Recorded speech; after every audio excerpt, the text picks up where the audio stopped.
Hey.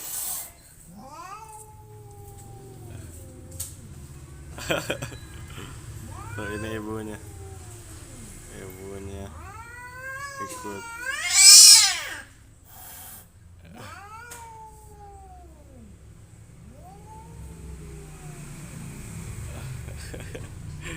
Aduh.